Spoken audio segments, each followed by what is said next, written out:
21ª aula desses 2 trimestres unidos. Caminhamos bastante até aqui, né? 21 lições até aqui. Aula de hoje, o reinado dos sacerdotes reais, plenificados com os 7 espíritos. Nada que vocês não conheçam assim objetivamente, mas nós vamos enfocar um aspecto mais prático. Para que serve o Senhor nos salvar, nos glorificar na sua vinda? Vão ficar fazendo o quê durante 1000 anos? Antigamente, como não tínhamos revelação, a gente ia ficar cantando eternamente num coral. Eu achava isso muito imóvel. Uma aposentadoria chata no céu, né? Ficar o tempo todo parado lá, milhares de um lado, milhares do outro, você colado ali numa fileira e louva a Deus o tempo todo. Não que Deus não mereça. Mas quando a gente tem a revelação do reino, sabemos que vai ter história sobre a terra, que vai ter povo sobre a terra para a gente governar, reger junto com Jesus. Aí nós temos que entender nossa futura, não é, situação nesse reino. O que faremos durante esse período milenar? Vamos ficar todo mundo na ceia do Cordeiro, comendo 1000 anos? Não. Tem uma função. E é isso que nós vamos enfocar hoje. Amém? Avança aí para mim quem está no comando, Marcelinho, por favor. Primeiro aspecto aí que nós temos que lembrar é que seremos plenificados dos 7 espíritos. Todo mundo compreende isso? A aula é interativa, você sempre sabe que pode perguntar. Todos compreendem isso? Está tranquilo no coração de vocês? Não? Eu gosto da tua sinceridade. Fala, mulher de Deus, qual é o problema? Qual é a questão? Porque o senhor diz que o espírito é uma centelha, né? Essência, unção. É a unção. Ah, tá. Então deixa eu explicar isso aí.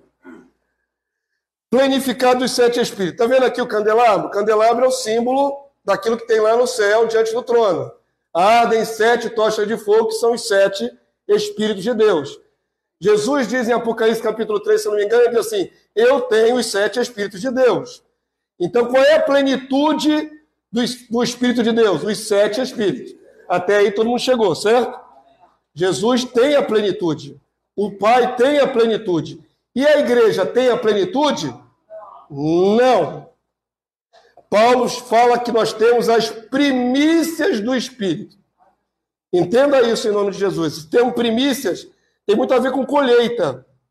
Então, a primeira parte da colheita. Ok? Se nós temos as primícias do Espírito Santo e andamos nos dons espirituais, né? Cada um naquilo que alcança, que busca, é só a primeira parte. Primícias nunca é a plenitude. Todo mundo entendeu isso? Estamos colocando dois níveis aqui. Primícias, primeira parte. Plenitude, total. A palavra grega pleroma, a totalidade. Ok? Aí é que está o X da questão. Nós só andamos nas primícias. Nem ninguém na terra andou na plenitude, senão Jesus. Os eleitos, todos os filhos de Deus. A igreja, toda a igreja, de todo o tempo, só anda nas primícias. Quem foi que andou na terra na plenitude dos 7 espíritos? Jesus. Até aí tem essa distinção, ok? Mas aí é que vem a graça do negócio. Nós estamos sendo criados em Cristo Jesus, estamos crescendo de fé em fé, em glória em glória, à imagem do Filho de Deus. Chegamos até aqui? Então nós temos um nível de espírito, né? Que o Senhor nos permite viver. É primícias, Jesus é a plenitude. Só que nós estamos caminhando e nos transformando à imagem do Filho de Deus. Para alcançar que nível? A plenitude. Entendeu? Então a plenitude é o destino futuro da igreja. Na terra ninguém andou na plenitude senão Jesus. Mas existe a promessa da igreja ser tomada da plenitude do Espírito? Existe. E é essa a maior promessa que tem na Bíblia toda. Na glorificação dos santos. Por isso, Efésios 3:19. Diga, minha irmã. Exatamente. João fala assim, filhinho, já somos filhos de Deus. Até aí, glória a Deus, vocação e eleição. Mas ainda não se manifestou na terra o que é um filho de Deus em plenitude. O mundo não conhece, só conhece o Filho de Deus, Jesus. Mas não conhece os outros filhos de Deus na mesma dimensão. Isso vai se manifestar ainda, ok? Onde está a promessa da plenitude para a igreja? Efésios 3:19. Vamos ler em voz alta? Vou deixar tirar mais dúvida. Vamos lá? E conhecer o amor de Cristo, que excede todo entendimento, para que sejais tomados de toda a pleroma, plenitude de Deus. Aqui está a promessa da plenitude de Deus para a igreja. Eu sempre gosto de destacar aqui, as palavras têm um peso muito forte. Ser tomado não é invadido nem possuído, mas ser completado, né? Um copo tomado de água, ele está com água 100% até a borda. Tomado é 100%, a palavra toda exclui exceção, não é mais em parte, não é mais primícia, é toda é 100%, e a palavra pleroma, plenitude, é 100%. 100% do 100%, 100% de Deus em nós. Quando é que a igreja vai viver essa dimensão? Quando Jesus glorificar a igreja. A igreja, o corpo, a igreja, a noiva, ok? A noiva será plenificada, ficará parecida com o cordeiro. Ainda que ele sempre tenha a primazia, ele vai ser sempre maior do que nós. Mas não quer dizer que a igreja vai ficar pequenina e sem poder para sempre. Ok? Hoje a gente anda nas primícias do Espírito, muitos andam fracos, caindo, tropeçando, tem o pecado. Agora pensa na fase em que você não tem mais o pecado. Porque na glorificação seremos imortalizados e perenizados na condição que a igreja tem que chegar. Qual é a dimensão que está na palavra? Igreja gloriosa, sem mácula, nem ruga, nem coisa semelhante, porém santa e sem defeito. Esse é o maior nível que a igreja pode chegar. Santa, sem defeito, sem mácula, sem ruga, sem pecado. Ok? Então, até a volta de Jesus, ainda pecamos, tropeçamos, pedimos misericórdia, o sangue cobre nossas falhas e continuamos caminhando. Quando a igreja for perenizada em glória, não cai mais. Não tem essa de santo glorificado cair em pecado. Está selada e plenificada, glorificada. Ela está imortalizada nessa condição. Não há condição de, no milênio, um santo glorificado cair. Entenderam? Porque aí já não está andando mais na plenitude, nas primícias. A primeira parte do Espírito, depósito do Espírito. Está andando na plenitude tomada de Deus. É diferente. Todo mundo entendeu essa distinção? Agora sim, Lídia. Sobrou alguma dúvida? Fala, mulher de Deus. É porque aí eu penso assim, a plenitude são os 7 espíritos. Sim. E nós, hoje, os 7 espíritos é um todo, ou, por exemplo, seria 10% de cada espírito? Não sei. Você quer quantificar quanto da plenitude nós temos? Não, difícil. Assim, não separa, né? Nós temos o Espírito que está em nós, nos prepara para viver essa dimensão que a gente não experimentou, ninguém jamais experimentou. Porque às vezes a gente é mais avançado numa área do que na outra. Sim, mas a nossa carnalidade impede a plenitude. Entende? Por que nós não somos tomados da plenitude agora? Ainda somos carnais, tropeçamos toda hora, tem pensamento mal. Não dá. Não agora, não nessa condição ainda. Entenderam? Só quando chegar à perfeição. A plenitude vem com a perfeição. A noiva tem que chegar a ser igreja gloriosa. Sem mácula, sem ruga, sem defeito. Imagina o que quer ser sem defeito. Hoje o que mais tem na igreja é defeito. Mas vamos chegar lá. Não se desanime porque tem uma promessa maravilhosa. Romanos 8,18. Vamos ler comigo? Está bem grandão. Porque para mim tenho por certo que os sofrimentos do tempo presente não podem ser comparados com a glória a ser revelada em nós. Isso é maravilhoso demais, né? A glória vai ser revelada, ou manifesta, ou mostrada ao mundo através de nós, em nós, no nosso ser. Não para nós. Se a glória fosse revelada para nós, nós veríamos a glória. Nós estaríamos vendo a glória. Ela será revelada através de nós, em nós. O em é in, né? Dentro. Vocês entenderam? Então, nós temos uma glória para manifestar sobre a terra. Isso vai acontecer na nossa plenificação ou glorificação. Por isso, a palavra de Deus diz assim, Cristo em nós, a esperança da glória. Quem pensa em glória como lugar, pensa no céu. Aí a esperança de ir para a glória, não é para ir para a glória. É a esperança de manifestar a glória em nós. Essa é a esperança. Não é de ir para lugar nenhum, especificamente. É que essa glória se manifeste em nós. Amém? Por isso é muito diferente o que vivemos hoje como igreja e o que viveremos como santos glorificados. A próxima fase da nossa existência, que é eterna, vai ser inenarrável, não dá para descrever porque ninguém viveu ainda. Só Jesus. A gente pode imaginar, só posso imaginar. Mas como descrever o que nós vamos ser com a plenitude? Não dá para descrever. Amém? Avança aí para mim. Mas a base da promessa está aí, para você crer que haverá uma dimensão de glória para os filhos de Deus. Uma dimensão que a igreja não vive ainda. Tudo bem? Alguém mais quer fazer pergunta? Então vamos adiante. Esta glorificação maravilhosa e indescritível, porque não tem como comparar com nada.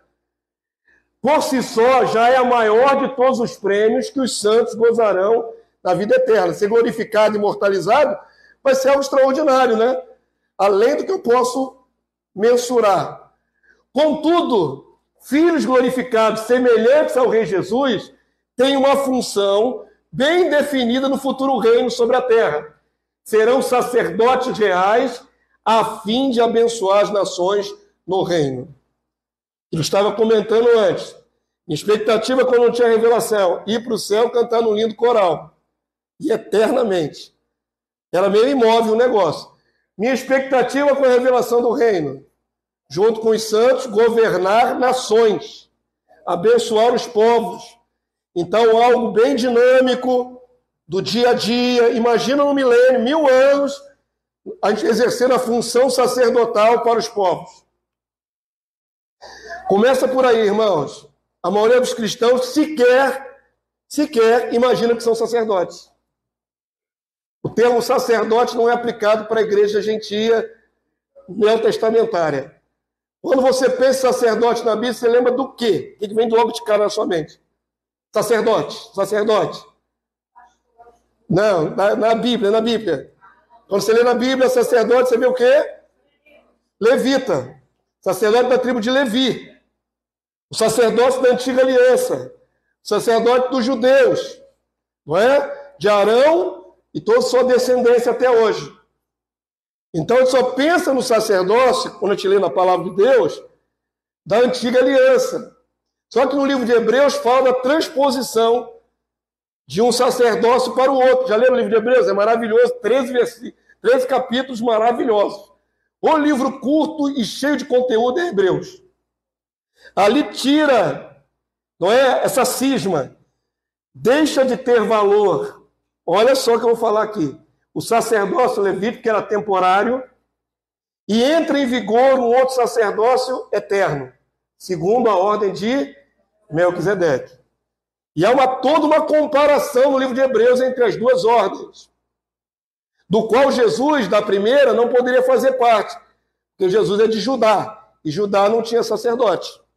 Tudo isso é explicado com detalhe no livro de Hebreus. Jesus é sumo sacerdote segundo a ordem de Melquisedeque, que é atemporal, enquanto que a ordem levítica era temporal. Amém? Foi só uma sombra para aquilo que viria depois. Nós seremos sacerdotes reais. Apocalipse 5:10. Vamos ler para mim? Está bem grandão. E para o nosso Deus, os constituíste reino e sacerdotes, e reinarão sobre a terra. Reino e sacerdote. Alguém perguntou no seminário sobre isso. Por que reino e sacerdote? A expressão quer dizer uma realeza sacerdotal. Aí tem que entender que as duas funções vão ser comuns para nós. Como é em Jesus. Jesus aglutina nele duas funções, rei e sacerdote. O que o Senhor Jesus faz hoje, nesse exato momento? Qual é a função dele no céu? Sacerdote. Sumo sacerdote da nossa confissão, bispo da nossa alma. Intercessor é um sacerdote. Toda essa intercessão é de um sacerdote. Então Jesus, a palavra de Deus, diz no livro de Hebreus, que é esse livro maravilhoso, ele vive para interceder por nós. Esse vive para interceder quer dizer que 24 horas por dia, os milhões de cristãos sobre a face da terra cometem erros, porque ainda são falhos. E se não tivesse a mediação desse sumo sacerdote no céu, nós todos seríamos reprovados automaticamente. Então Jesus está sempre ocupado, porque tem sempre filho de Deus vacilando na terra. Todo dia, 24 horas por dia. Quando é que Jesus para de ser sumo sacerdote para executar a outra parte do seu ofício, que é de rei? Quando ele voltar. Quando ele voltar, ele não volta como sacerdote, sacerdotando nada, nem intermediando nada. Ele vem como rei conquistador para estabelecer o reino.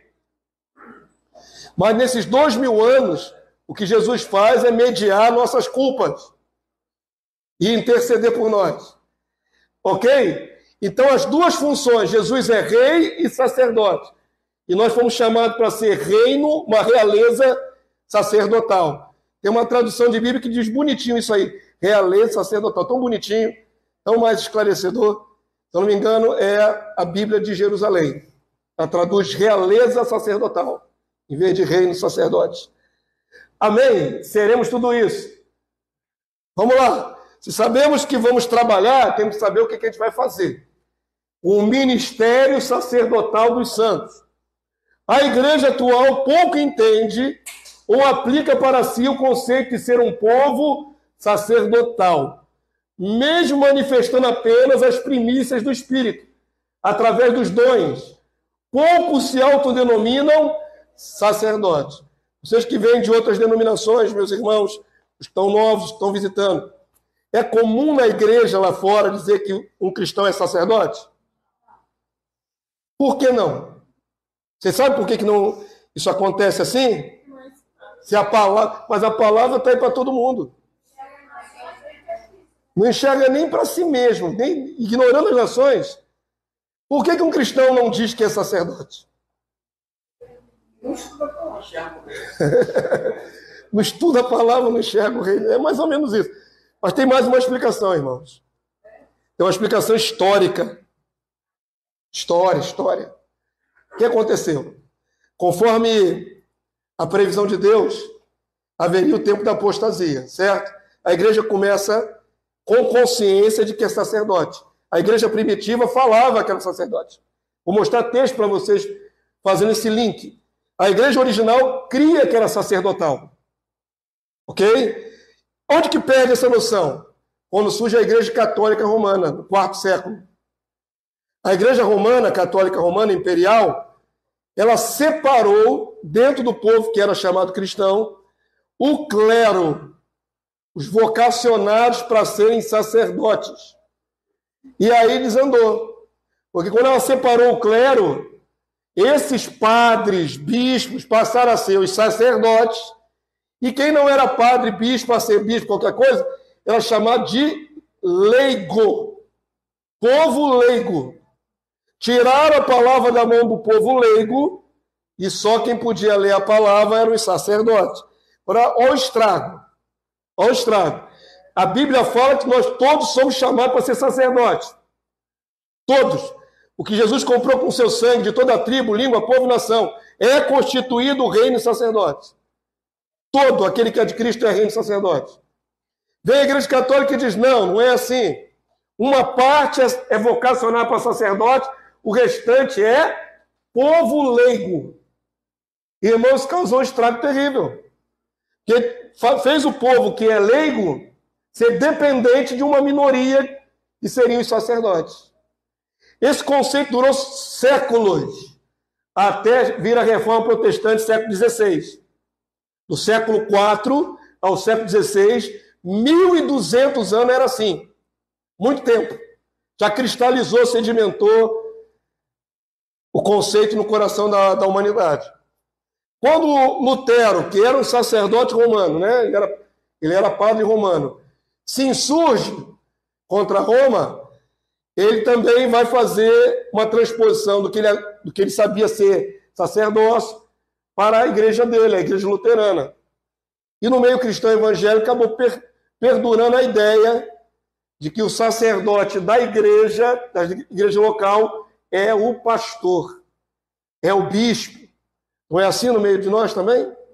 Se você perguntar para qualquer cristão, quem é o sacerdote da tua igreja? Na hora ele vai dizer, é o bispo, é o pastor, é o, sei lá, tem apóstolo, hoje apostoliza, tem o feminino de apóstolo, apostoliza, né? Sei lá, o que é? Bispa. Mas vão apontar para a liderança, nunca para si, como sacerdote. E todos nós somos sacerdotes. Todo aquele que recebeu a unção é sacerdote.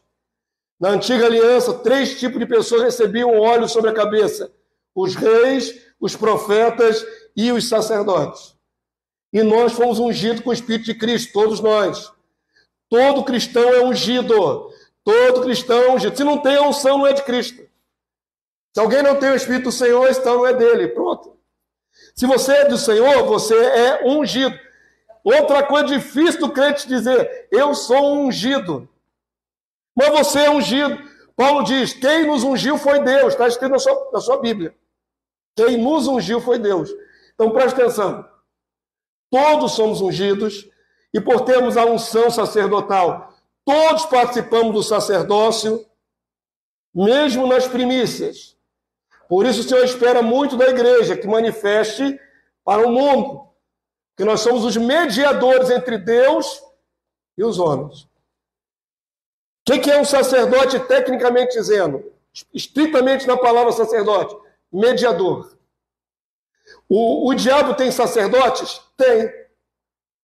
As entidades malignas têm sacerdote? Tem. Claro que tem, minha gente. Aquele que se apresenta como instrumento da entidade invisível é o sacerdote. Você vai no centro de macumba, no candomblé, de quimbanda, o que seja, lá tem um corpo sacerdotal ali, incumbido de receber a entidade, incorporar e abençoar os que não são ungidos lá naquela deturpação, né? Os médicos, mais vulgarmente chamados cavalos, onde a entidade monta, mas eles dão consulta. Quem vai ser consultado não é do clero, não é sacerdote. O mediador entre a entidade invisível e o ser humano é o médium. Ele é um mediador. Todo sacerdote é um mediador entre uma divindade e os outros homens.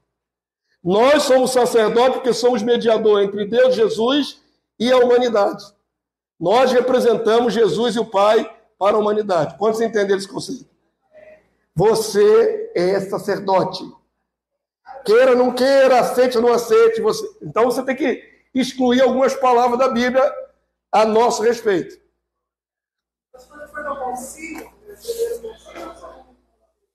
concílio ecumênico? Não lembro qual foi o concílio. Em algum momento da história da Igreja Católica, eles tiraram a palavra do povo e tiraram a noção de que todos são sacerdotes, deixaram só o clero. Teria que pesquisar quando foi exatamente, mas tem como rastrear isso. 1 Pedro 2,9, vamos lá. Palavra do apóstolo Pedro para a igreja. Vós, porém, sois o quê? Raça eleita. Somos eleitos? Sim, vamos lá. O que mais? Igreja é sacerdócio real. O que mais? Nação santa, nação separada. Santo, separado. O que mais? Povo de propriedade exclusiva de Deus. Agora, antes de passar a vírgulazinha aqui. Tudo isso é o que nós somos. Tem uma finalidade. Ok? Quando a igreja não tem noção de que todos são sacerdotes, o cristão fica deitado em berço esplêndido e não faz a sua função, porque ele acha que isso é coisa do pastor. Olha o estrago. Olha o estrago. Se você não tem noção de que você é representante de Deus, de Cristo na terra, muitas vezes você se omite. Quando aparece a oportunidade de revelar Cristo ao mundo, muitas vezes o cristão se omite. E aí passa a bola para a liderança. O sacerdote. Eu não posso. Se tiver uma pessoa endemoniada, você vai chamar o pastor por quê? Você não tem o Espírito Santo? Você não é representante de Cristo na terra? Dá tempo de chamar o pastor? Em toda situação? Não.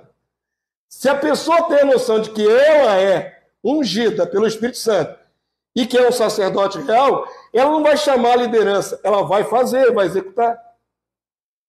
Quando a igreja não tem essa noção, ela não executa, porque ela não se acha digna, nem ungida, nem poderosa para isso. Por isso tem um monte de crente, a maioria esmagadora, inativo, e muito, muito complexo de inferioridade. Quem tirou isso da sua mente foi a apostasia. A verdade diz que você faz parte de uma nação santa, sacerdócio real. E tem uma finalidade. Qual é a finalidade? A fim de quê? Proclamardes as virtudes. Aqui a palavra virtude pode ser poderes daquele que vos chamou das trevas para a sua maravilhosa luz. Quem tem que manifestar, proclamar as virtudes de Deus? Nós. Não é só o pastor, não é a equipe de evangelismo, é nós. Todos os ungidos. Compreenderam como é que o negócio se espalha para todos nós? Que enquanto a igreja não tiver essa consciência, fica uma igreja sem força, míope, sem visão, sem ação. Isso é um problema sério. Eu estou mostrando a história para vocês entenderem quando o bonde descarrilou. Lá atrás, quando separou o clero do povo leigo. Tratam a maioria dos cristãos como povo e não como reis e sacerdotes. Vocês não são povo. São povo de propriedade de Deus, nação santa. Mas vocês não são criação. Vocês são chamados para ser manifestadores das virtudes. Ok? Todo mundo entendeu esse conceito? Avança aí para mim. Dito isto, você já consegue dizer que você é sacerdote, irmão? Ih, com muita timidez, né? Eu amei, é isso aí, que eu amo a Lídia. Porque ela se expressa. Você é sacerdote. Amém. Vocês não estão com convicção nenhuma. Ainda estão assimilando que eu estou... ainda está assimilando, né? Viajar... Vocês têm que estar aqui presente agora. Viaja não. Agora. Primeiro vocês têm que assumir que são sacerdotes. Depois vocês viajam para o futuro. Porque o sacerdócio não começa no futuro. Ele começa agora. Mas essa função de proclamar essas virtudes, no milênio ela continua? Porque lá em... Sim. Só viveremos para isso, só depois. Vai chegar uma época que ninguém precisará ensinar o seu próprio. Porque todos me conhecerão. Aí ela estava impressa no coração. Isso aí é dos que têm, os que têm impresso no coração os eleitos. Isso aí não é para a criação, não. A criação aprende através de quem? Vou mostrar a vocês, tá bom? Vamos chegar lá, segura essa informação aí. Eu estou falando o seguinte, você se sente sacerdote nos últimos 10 minutos que você foi esclarecido? Vocês tinham noção de que eram sacerdotes reais? Ou só liam um versículo para lá e para cá e não fazia a menor... Não entendi, não noção que era essa. Já leram o versículo? Já leram Apocalipse 5, 9 e 10? Inclusive, recentemente, Deus revelou para mim que um sacerdote intercede. É mediador. Fica pelo outro. Aí Então, sim. nós não estamos intercedendo. Por isso que ele diz, né? Orai sem cessar. Porque é a nossa função. Intercessão é parte do trabalho de um sacerdote. A partir desse conceito, se você assimilar, eu sou um sacerdote, na nova linhagem, você vai comparar... Pô, pastor, o que faz um sacerdote, então? Aí você tem que ir para a Escritura e ver a sombra. Qual é a sombra do nosso sacerdócio? O Levítico. Você vai ler o sacerdócio levítico e vai ver neles o que eles executavam, o que eles faziam, qual era a função deles. E aí você transpõe isso para a nossa realidade. Já sem sacrifício de animais, né? Mas os princípios do nosso sacerdócio estão no sacerdócio levítico.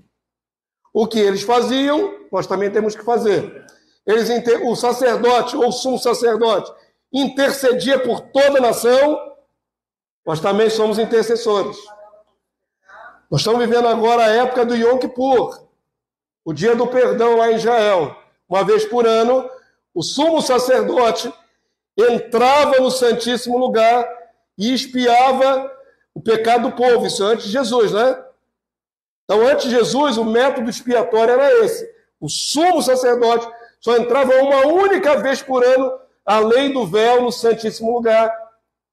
É o dia do perdão. Nesse dia, os judeus fazem jejum, estão humilhados por causa dos seus pecados e vão receber o perdão de Deus. Ok?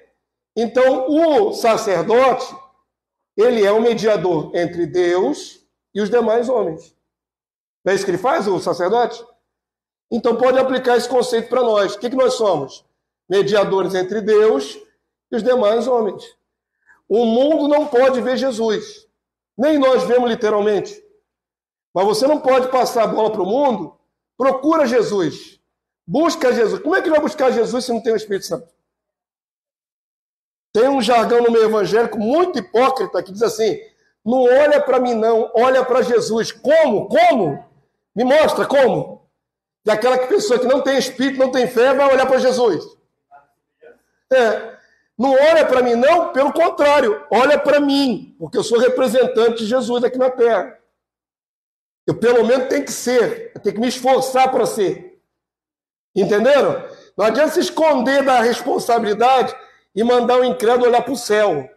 Ele tem que olhar para você na Terra, você é referência. Você é o sal, você é a luz. Aonde que o incrédulo vai achar refrigério, libertação, cura, palavra em você, não é no céu? Diga, minha irmã. Lá na antiga aliança, eles faziam intercessão também pelo pecado do povo, intercediam a Deus. A gente tem essa função hoje também? De perdoar pecados? Perdoar não, mas interceder. Interceder. Mas tem mais do que interceder. Olha para Tiago. O que diz a palavra de Deus? Confessai as vossas culpas uns aos outros. E orai, interceder uns pelos outros para serdes curados. O que a Igreja Católica inventou? A confissão auricular é no ouvido de quem? Do padre, do sacerdote, através de um biombo, que é o confessionário. Canalizou a confissão para um sacerdote romano. Quando a palavra de Deus mandava que nós confessássemos uns aos outros dentro da igreja. Então, um irmão pode ouvir o pecado do outro e interceder pelo outro? Pode. E orar uns pelos outros para ser curado. A oração de um justo pode muito nos seus efeitos. Quem é o instrumento para o outro ser abençoado, curado, liberto? O próprio irmão. É você. Estou falando aqui a dimensão de quem faz a obra. É o próprio irmão, uns pelos outros, para ser descurado. O corpo cura o corpo pelo poder do cabeça. O poder vem do Senhor, mas quem faz a obra aqui na terra somos nós. Vamos entender o conceito? Aí não tem como perdoar pecado de nação.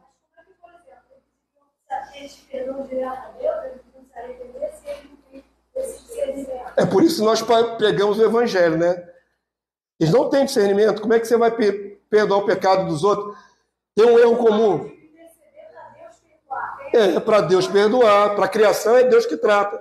Ouve só. O que acontece muitas vezes nas nossas orações aqui na igreja. Você tem um vizinho lá que é macumbeiro, brabo, papai de santo. Está nas últimas lá morrendo de câncer. Você, sacerdote, se apieda dele. E vem aqui na igreja, ora pelo fulano de tal, nem fala que é pai de santo. Para a gente poder orar, né? Se falar que é pai de santo, pode travar alguns corações. Olha para o fulano, que está morrendo lá e tal. Aí eu pergunto para você, que veio trazer esse pedido de oração, você falou de Jesus para ele? Você deu oportunidade dele de se arrepender? Não, você não fez nada disso. Simplesmente você sabe que ele está morrendo e quer que a igreja ore. Queridos, muitas vezes na oração aqui da igreja eu tenho que ficar ligado, discernindo se a oração é válida. Porque sem arrependimento não há salvação, queridos. Nem da criação. Olha o tipo de intercessão que a gente faz piedosamente, mas que é errado. A pessoa tem que ser levada ao arrependimento.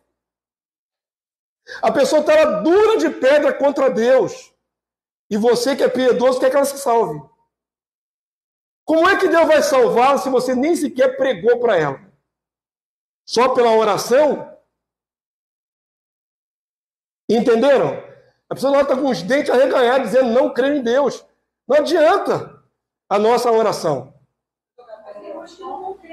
Nem jogar pelos porcos seria pregar ele, nem pregar. A maioria não é dado crer, só é dado crer aos eleitos. Aí, de repente, ele tem até uma... Convicto que está fazendo certo na macumba. Tem pessoas que acham que está certo. Mas está totalmente, ela está se auto-enganando. Mas está enganado. É espírito de engano. Não, mas de repente tem um que está lá que é nação. Aí eu digo assim, a gente pode interceder, tipo assim, pedindo assim, não olhe para esses pecados, ele está me engano, alguma coisa. Aí você está pedindo para Deus fechar os olhos para os erros da pessoa. Mas se ele for nação. Mesma nação, Deus vai julgá-la, não vai julgar a nação? Ué, Deus vai julgar a criatura também.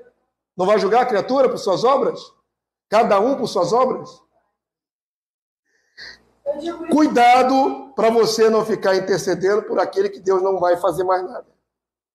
E no caso do nosso filho? Continua orando, porque você não sabe, né? Até Deus dizer basta. Vamos avançar. Já lemos aqui? Não, né? Tem que orar com entendimento. Ok? Você tem que pedir perdão pelos erros do povo. Nós intercedemos pela nação brasileira, por exemplo. Se eu tenho a misericórdia da nação brasileira, ok, esse é o nosso papel de mediadores. Porém, está na iminência, já está lá no Supremo Tribunal Federal, liberar o aborto no Brasil. Vocês têm noção da miséria que vai ser isso? Vocês têm noção da maldição que vem sobre o Brasil? As mulheres que não têm responsabilidade, gostam de ter relações toda hora, com um monte de homem. Quando engravidar, vai ter direito de tirar. Vai matar crianças uma atrás da outra. Você sabe quanto sangue vai vir na mão das mulheres brasileiras? Se essa lei passar e está lá, ó, está no plenário, vai para o plenário agora. Se passar, grande maldição sobre essa nação. Então tem coisa que a gente quer orar, interceder, pedindo misericórdia, porque, infelizmente, os homens fazem cada vez pior.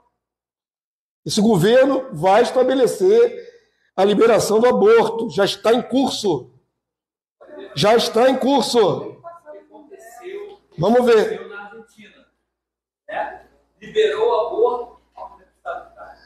Na Argentina liberou o aborto. E outros países estão liberando o aborto. Aqui vai liberar também. Sinto muito. Gostaria que não acontecesse. Sou contra. Mas o que a gente pode fazer se não clamar misericórdia?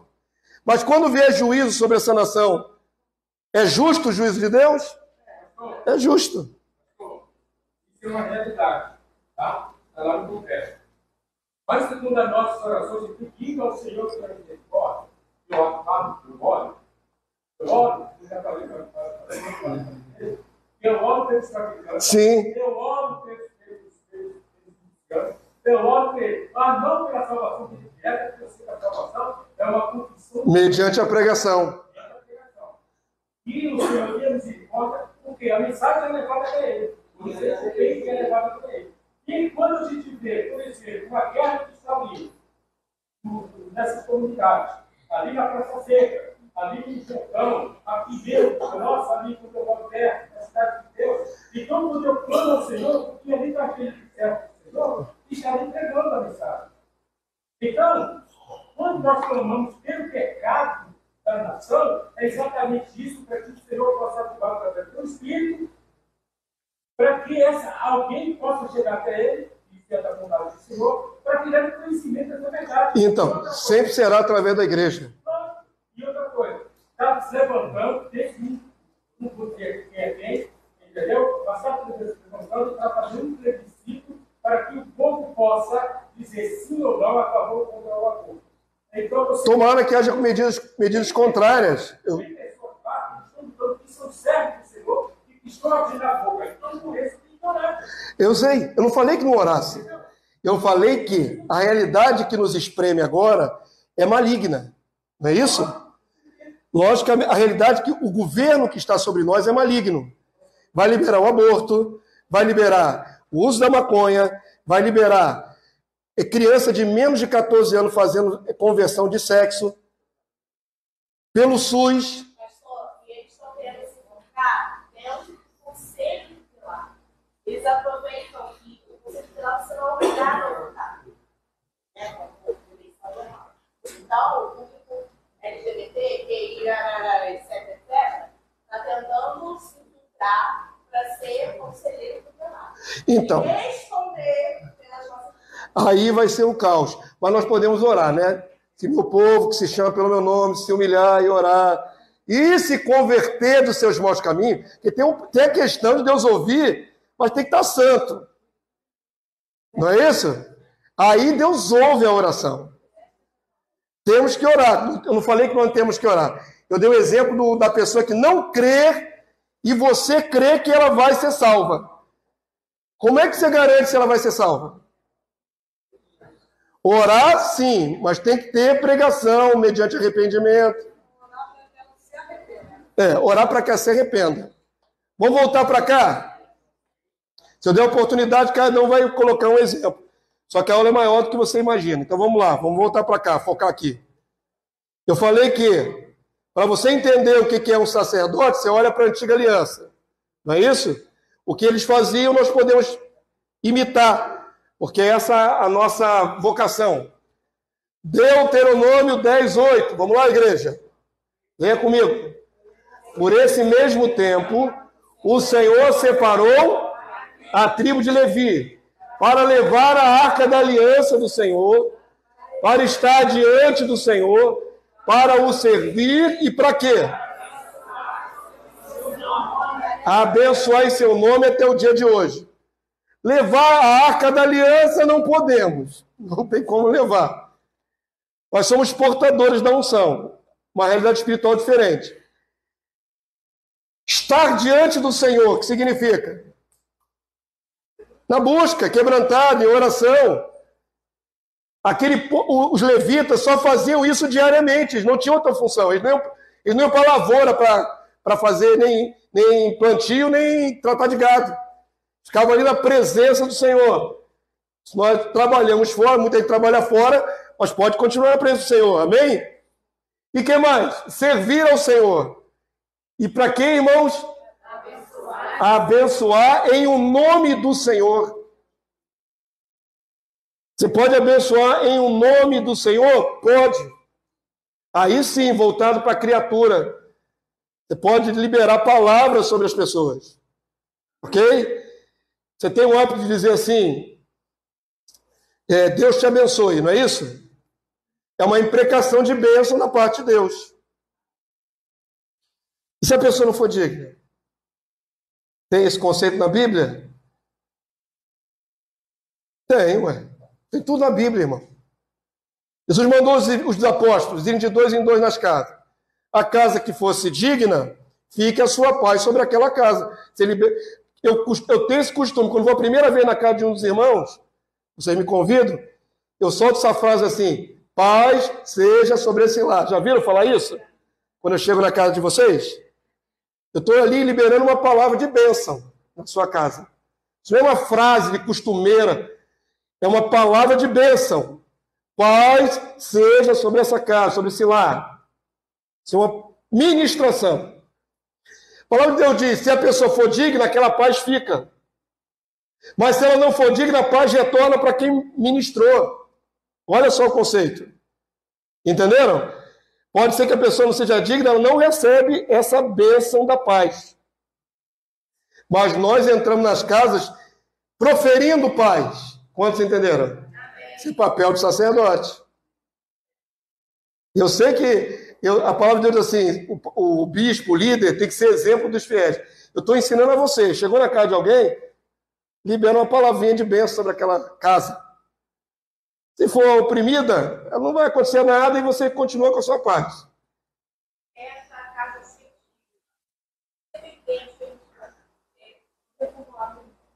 Todo mundo é pecador. mas nós podemos discernir se é digno ou não, ele só pertence ao Senhor. Não, a pessoa vai se comportar dignamente ou não, ela pode rejeitar. Não pode rejeitar imediatamente? Quem faz evangelismo, quantos não recebe na cara? Isso, você libera, mas vai funcionar ou não dependendo da reação da pessoa. A gente quer abençoar todo mundo.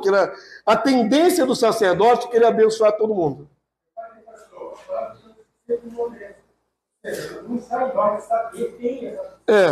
Pelo comportamento ela vai aceitar ou rejeitar.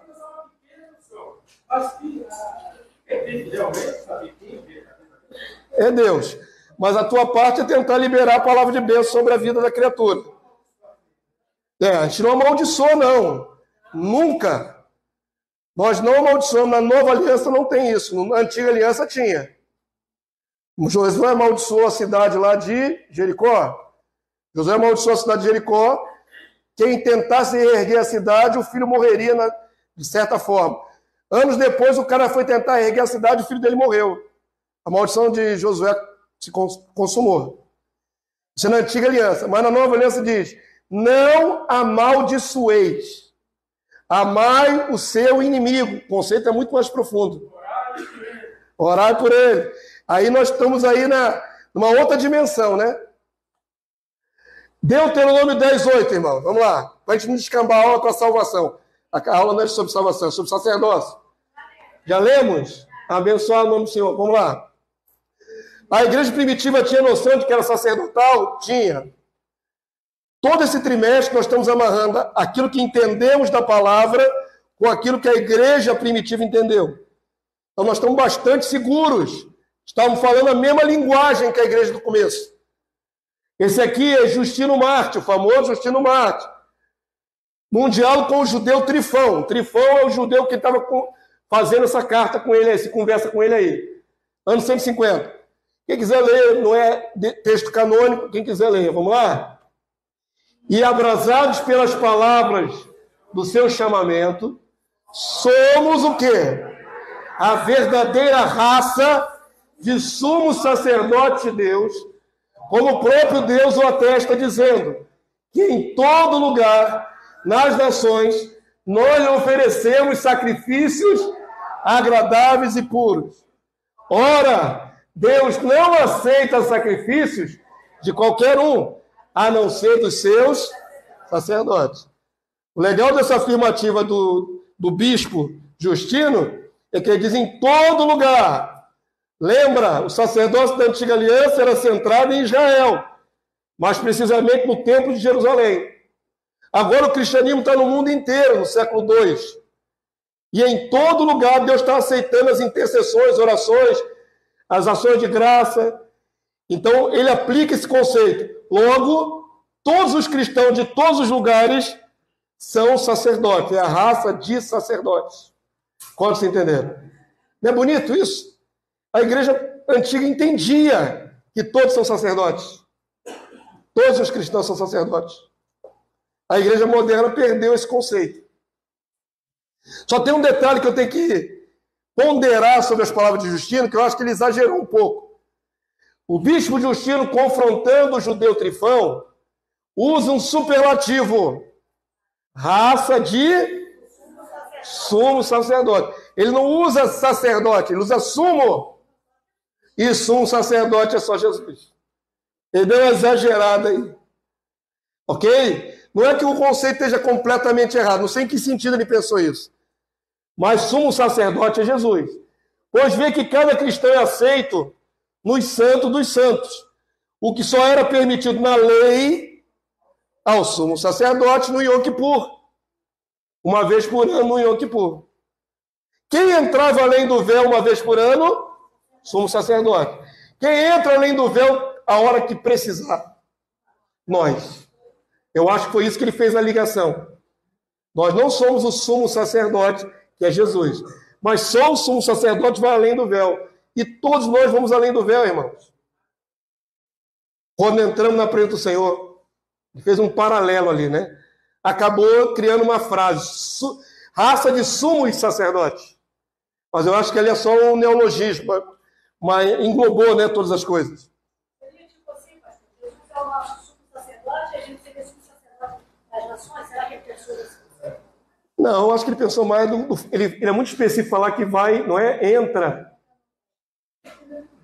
no lugar santo, aceita o sacrifício e tal. Ele estava pensando no sumo sacerdote dos judeus, o acesso. O acesso. Ele não fala aqui nem das nações, não fala nada disso. Ele comparou o acesso, que só o sumo sacerdote tinha dentro da tenda, ou dentro do santuário, e que nós também temos. Acabou criando esse superlativo, raça de sumos sacerdotes. Mas não está errado, o conceito totalmente não. Mas precisamente a palavra revela que o sumo sacerdote da ordem eterna de Melquisedeque é quem? Cristo Jesus. E todo cristão constituído como sacerdote apenas. Fiz essa retificação para ninguém embarcar. Mal falam que são sacerdotes, já querem ser sumos sacerdotes? Vocês nem declaram que são sacerdotes, quanto mais sumo.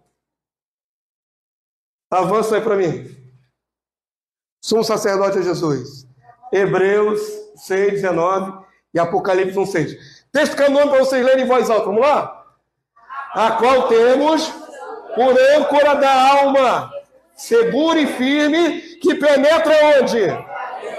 Além do véu. Amém?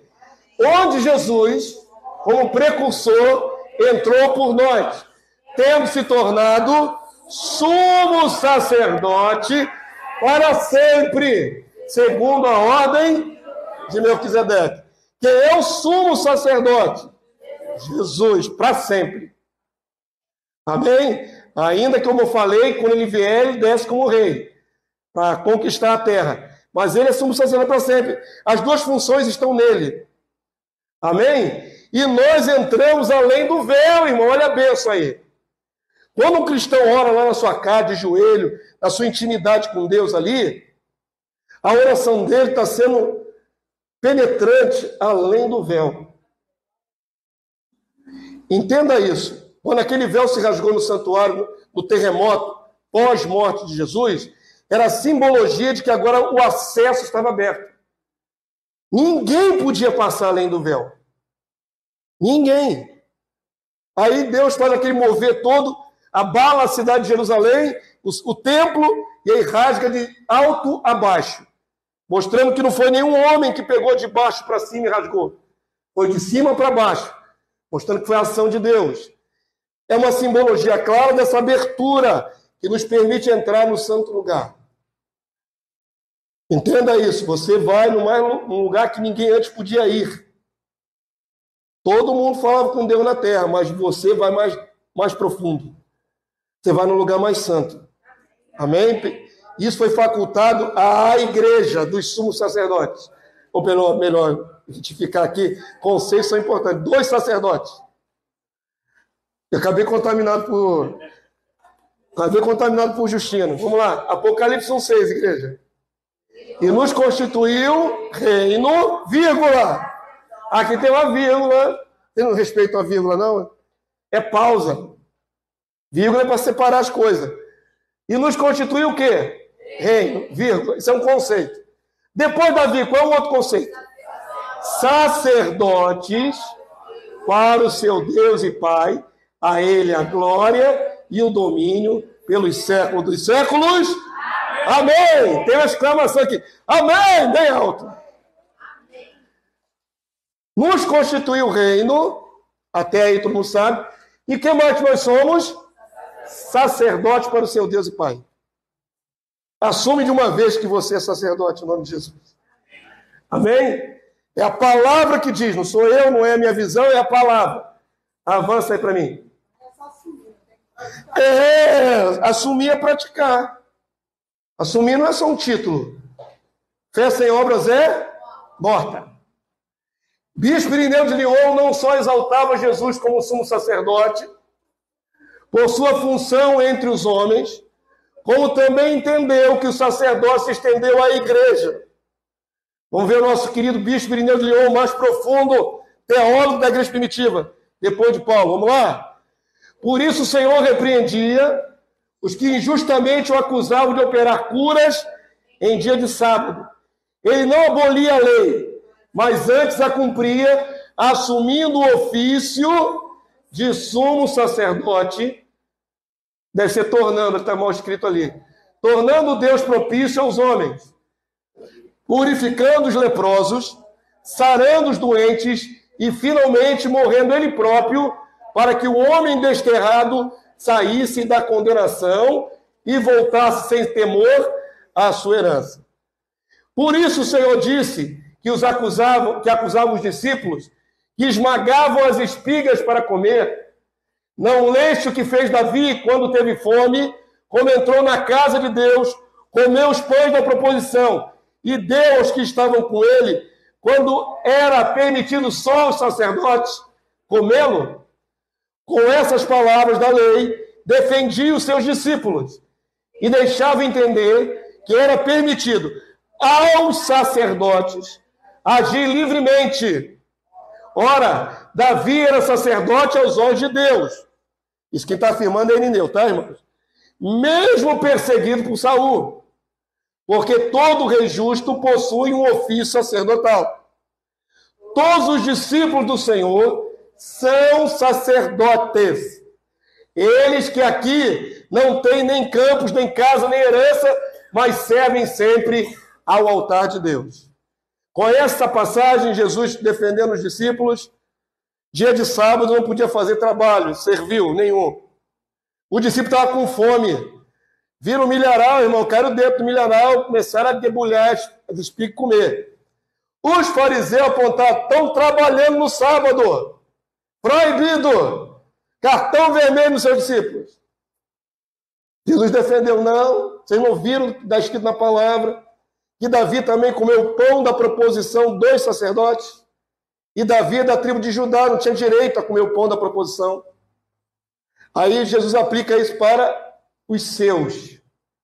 Se o sacerdote, no sábado, pode fazer certas obras, por que os meus discípulos, fazendo bem, não podem fazê-lo no sábado? Entenderam a argumentação de Jesus? Está na sua Bíblia, nos Evangelhos. Fazer o bem não é proibido no sábado. Ok? Comer para se autopreservar não é proibido no sábado. Salvar uma vida não é proibido no sábado. E tudo era proibido para os fariseus, porque parecia obra. E aí o autor aqui, que é Irineu de Lyon, aplica para Davi. E Davi, aos olhos de Deus, era sacerdote. Em que sentido, irmãos? Quem sabe explicar isso? Que passagem tem de Davi que parece que Deus aceita ele como misturado com sacerdotes? Ele coloca o quê? Uma estola sacerdotal. Davi vestiu uma estola sacerdotal, literalmente. Eu acho que foi no traslado da Arca da Aliança para Jerusalém, não foi? Para Sião? Ele colocou uma estola sacerdotal, porque foi em duas etapas. A primeira deu ruim, quando morreu o camarada tocou na arca. Depois ele tentou de novo. Foram duas etapas. Mas Davi já colocou sobre si a estola sacerdotal, não sendo ele da raça dos sacerdotes. Ele não era levítico, não era da tribo de Levi. Oi? Estava apontando para Jesus, que sendo de Judá, também é sacerdote. Uma figura. Deus tolerou, né? Deus não tolerou? Até aqui está todo mundo comigo? Avança aí para mim. Comigo e com eles, né? Comigo e com os irmãos da igreja primitiva. Irineu de Lyon de novo. Vamos ler, irmãos. Daniel diz o mesmo. E o reino, e o império, e as grandezas dos reinos, sob todos os céus, serão entregues ao povo dos santos do Altíssimo. Ele está citando Daniel 7, 27 em outras palavras, né? Mas é o texto de Daniel 7, 27. Seu império, ou seu reino, é império eterno, e todos os impérios o servirão e lhe prestarão obediência. Está até mais explícito aqui nessa tradução. E para que não se pense que esta promessa se refere ao tempo presente, foi dito ao profeta: tu vem para receber a tua parte no fim dos dias. Mostra-nos no livro dos precedentes que os levitas e os sacerdotes representam todos os discípulos do Senhor, que no templo violam o sábado e ficam sem culpa. Colocou dico aqui, mas ficam. Essas promessas, portanto, significam com toda evidência o festim que esta criação que recebeu a promessa de Deus dará aos justos. Ele está vendo já o reino estabelecido. Lá no futuro, o festim é a festa das bodas, do casamento. Ele está conseguindo ver que não tem nada de errado que os filhos de Deus, os sacerdotes de Jesus, também violem o sábado. Para fazer o bem, viu? Deve violar o sábado para fazer o que quer. Para fazer o bem. Fazer o bem. Curar, libertar. Amém? Tu entendeu? Então, nossos irmãos, eles conseguiram transpor os exemplos da antiga aliança e aplicá-lo para a igreja do Senhor Jesus Cristo. Avança mais aí para mim. Como sacerdotes glorificados ministrarão aos povos no milênio. Esse é o nosso futuro. Se liga, irmão. O que você é hoje não quer dizer nada. Ah, eu sou professor. Você é bombeiro, né, varão? Então o outro lá ganha mal, professor. Você é o quê? Aposentado. Nada do que você é hoje faz a menor relevância no futuro reino. Você é matemático. Quer dizer nada. Quando o reino for estabelecido, você continua exercendo a matemática? Você continuará bombeiro, varão? Você vai ser sacerdote glorificado, cara. Para que você vai ser bombeiro? Você vai estar cheio da plenitude de Deus. Quando começar o incêndio, pela palavra você vai apagar o incêndio. Você vai chamar corpo de bombeiro. Está cheio da plenitude de Deus. Entendam em nome de Jesus. Eu estou sendo enfático. O nosso futuro é ser sacerdote. Para sempre. Se você entender o que é um sacerdote e começar a praticar já nas primícias do Espírito, quando chegar na eternidade, você continuará sendo sacerdote para sempre, segundo a ordem de Melquisedeque. O que nós somos para sempre? Sacerdotes. O que nós somos para sempre? Mediadores entre Deus e a humanidade. Sempre, sempre e sempre. No futuro reino milenar estabelecido, os santos do Senhor serão reconhecidos como família real sacerdotal, e as nações remanescentes servirão aos filhos de Deus. Daniel 7, 27, que acabamos de ler. Todos os domínios que estão debaixo do céu vão ser entregues a quem? Ao povo dos santos do Altíssimo. E esses povos vão se submeter ao reino dos santos. Ok? Até aí é a parte governamental de ser reino e sacerdote. Vão submeter. Mas eles vão reconhecer que os filhos de Deus são diferentes. Quando a palavra se cumprir, haverá clara distinção em quem é criatura e quem é sumo sacerdote glorificado. Até porque eu creio que nós vamos brilhar, irmão. Vai emanar uma luzinha do nosso corpo aí, vai ficar fosforescente. A gente vai estar diferente. Vai voar. Aquela dos poderes do corpo, né? Vamos lá, promessa de Deus. Isaías 61, 3 até o 5. Vamos ler, queridos, por favor.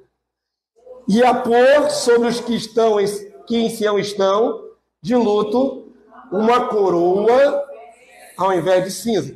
Sai a tristeza, entra a coroa. Vai ligando aí, vai ligando. Óleo de alegria, em vez de pranto. Veste louvor, em vez de espírito angustiado. A fim de que se chamem carvalhos de justiça, plantados pelo Senhor para a sua glória. Carvalho de justiça, irmão. Uma árvore muito forte, poderosa. Uma árvore plantada por Deus. Dá a ideia de não só de força, mas de perenidade, de continuidade, né? E dura muito. Na verdade, dura para sempre. Verso 4, vamos lá.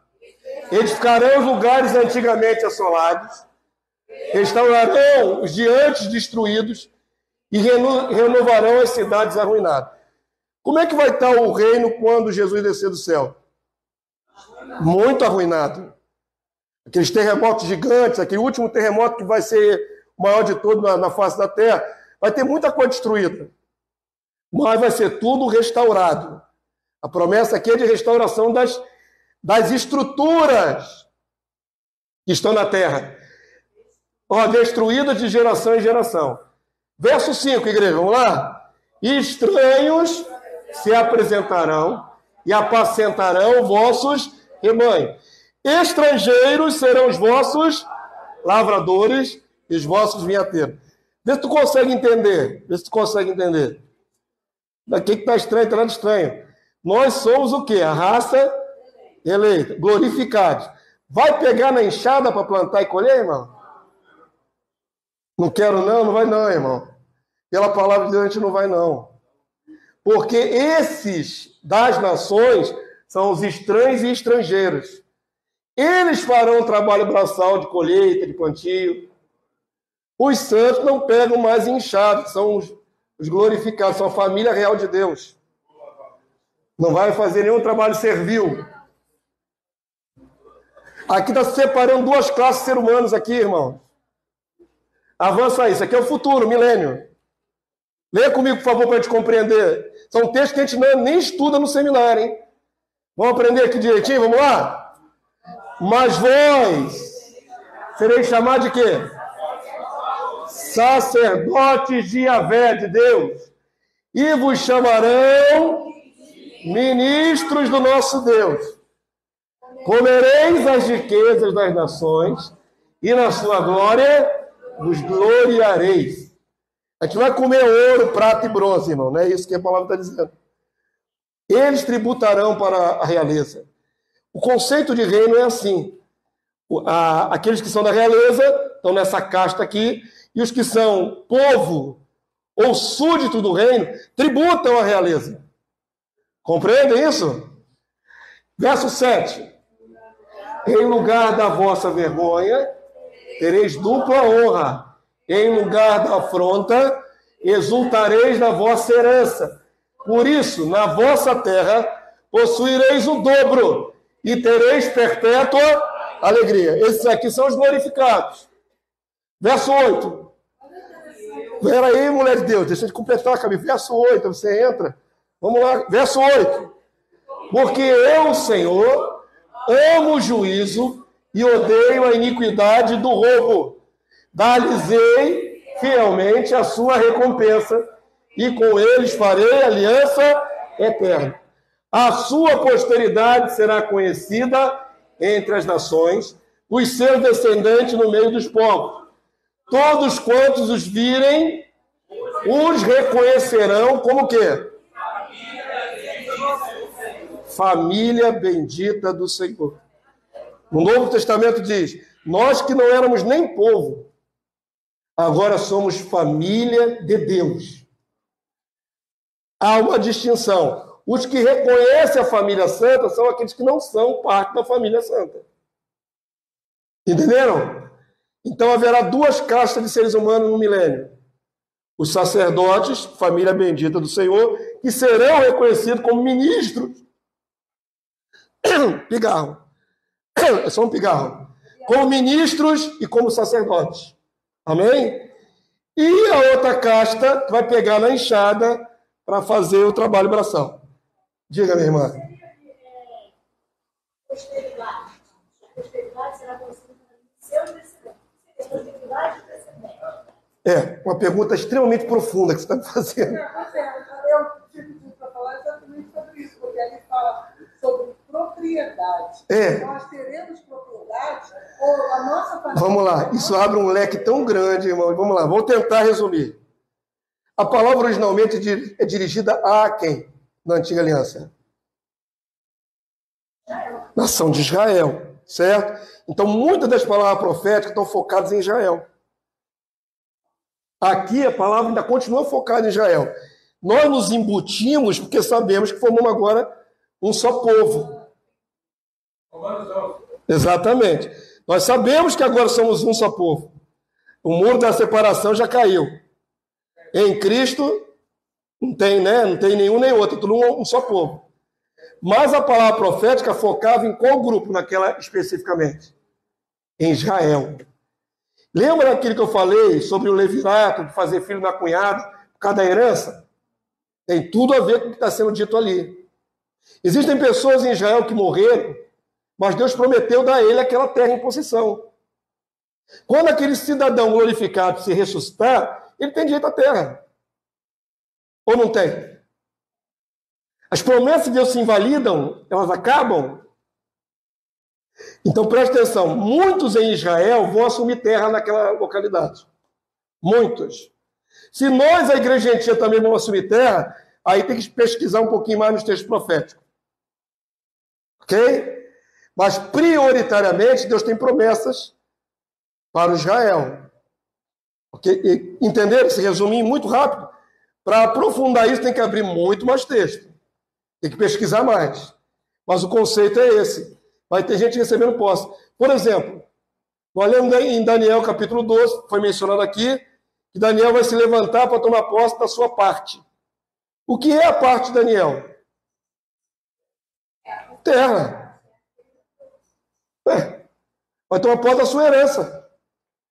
A herança é de terra. Ou não? Lembram, inclusive os que estudaram comigo nos arautos, a promessa dada a Abraão, que é para ele, para sua descendência? E Abraão tem jeito ao quê? Terra. Ele vai assumir suas partes das suas posses? Sim. A maior parte da promessa não são bênçãos espirituais. São bênçãos bem físicas. Quem espiritualiza é a igreja que não tem visão do reino. Quem enxerga a visão do reino tem que ver as coisas mais concretas. Haverá heranças de terra da distribuída aos santos? Agora, se a igreja gentia está dentro dessa, vai ter pedaço de terra lá em Jerusalém para a gente, tem que pesquisar mais um pouquinho na sua Bíblia. Por isso que eu vou entrar no outro mérito aqui agora. Mas terra não é só para... É posse, é posse. Você não tem... Por exemplo, você não tem sua casa lá em Búzios? É tua. Se você usa ou não usa, é problema seu, mas é tua, te pertence. Mas eu acho que tem a ver com os nossos descendentes que serão nação. Eu acho que é forçar muito dizer que nós serão nações. A nação não tem necessidade de terra. Eu vejo como posse. Eu vou dar um exemplo para acabar com essa discussão, tá bom? A gente pode partir adiante. A rainha da Inglaterra, agora é falecida, né? Agora é o rei Charles. O rei da Inglaterra tem direito a todo o pedaço de terra da Inglaterra. Se ele escolher um pedaço de terra lá que mora alguém, ele fala, sai porque é da coroa. Vou usar. Entenderam o conceito? O príncipe Charles precisa daquela terra específica? Não. Mas é dele por herança? É. O conceito é esse. Ainda que não utilize, é dele. Foi dado por herança a ele. Ele tem direito a qualquer porção de terra no Reino Unido. Entendeu o conceito, o paralelo? E foi Deus que trouxe para minha cabeça, porque senão eu não ia lembrar disso não. Avança aí para mim. Mas é verídico. O rei da Inglaterra pode requisitar o pedaço de terra que ele quiser. Mesmo que esteja ocupado. Porque ele é o rei da Inglaterra e a terra é dele. Vamos para cá. Eu tento ilustrar o futuro, mas é difícil, irmãos. Porque a maioria não enxerga a igreja na terra. Então fica difícil.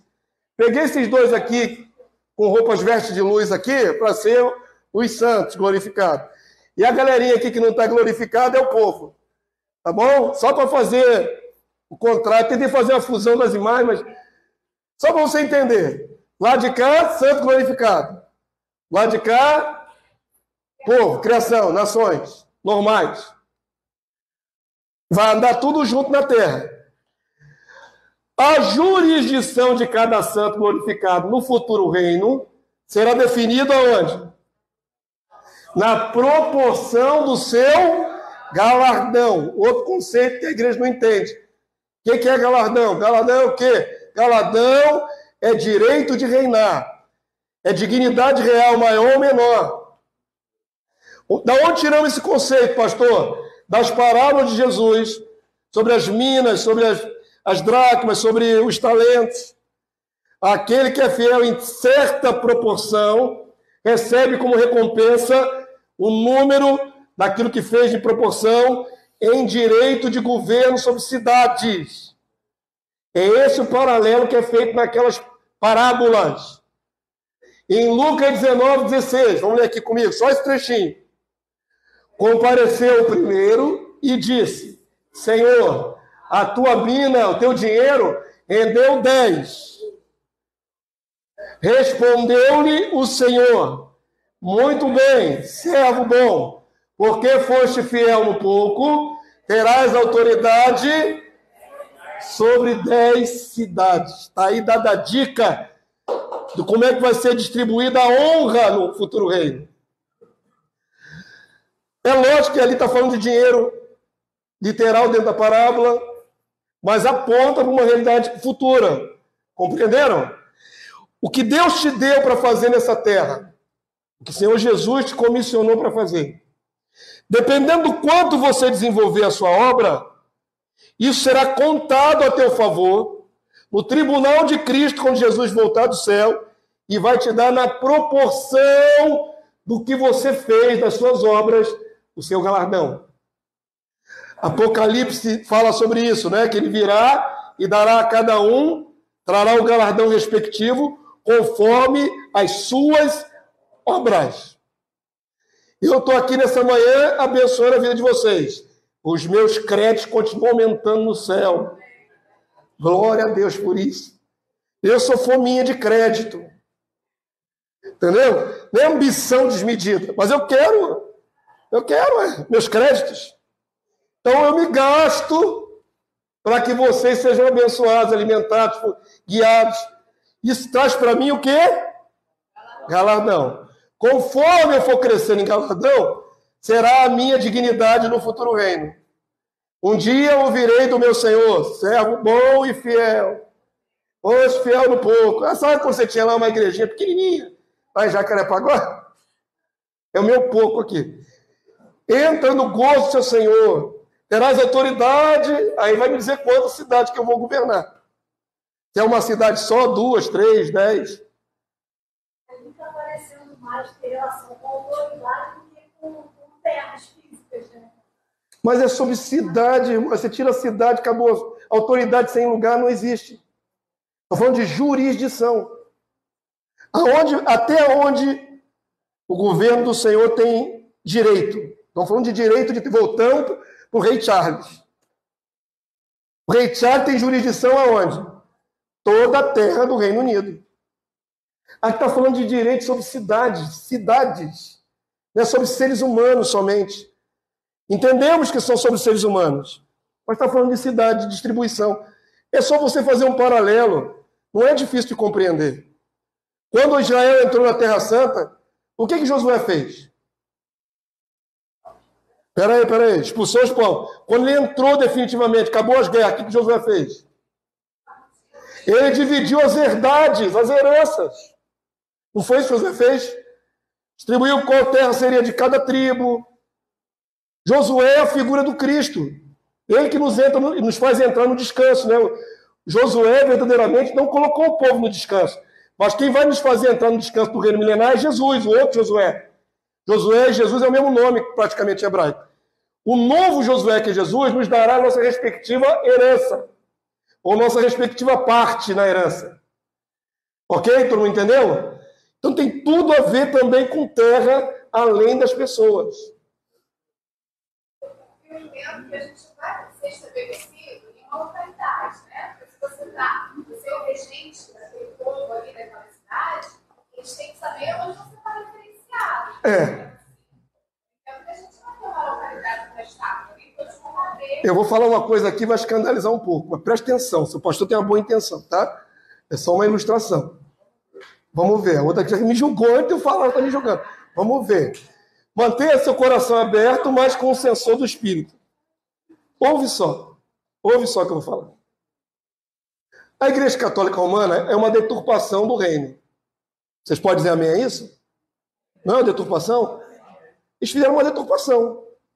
Mas eles tiraram os conceitos da palavra.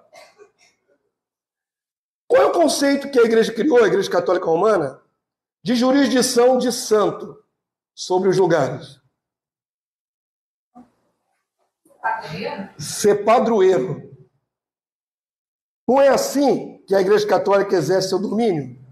Ela estabelece um santo para ser o padroeiro de uma cidade, de um povo, de uma nação. Cada estado. Eu viajei pelo interior da Paraíba. Teve uma parte que eu viajei de carro, com o Souza. Atravessamos algumas fronteiras ali, saímos da Paraíba, entramos no Rio Grande do Norte, voltamos de novo. É muito perto. E conforme a gente ia entrando nas cidades do interior da Paraíba, em cada cidade tem uma igreja católica, uma construção católica romana, né? Igreja é pessoas. Uma construção católica romana, um templo. E na praça central das cidades aí pelo Brasil afora, tem uma estátua de algum santo. No interior é muito forte na Paraíba o Padre Inciso, né? Cícero. E aquele monge que era corcundinha, não sei quantos vão lembrar, muito famoso, Frei Damião, não, Frei... É Damião? Não, corcundinha é outro. Ah, nunca foi católico. Pois é. Não, nunca foi apegado. Eu me lembro desse Frei quando era vivo. Olha que o Frei já morreu um tempão. Esse Frei Corcundinha, ele tem estátuas em certas cidades lá no interior da Paraíba. Na praça central das cidadezinhas tem uma estátua dele.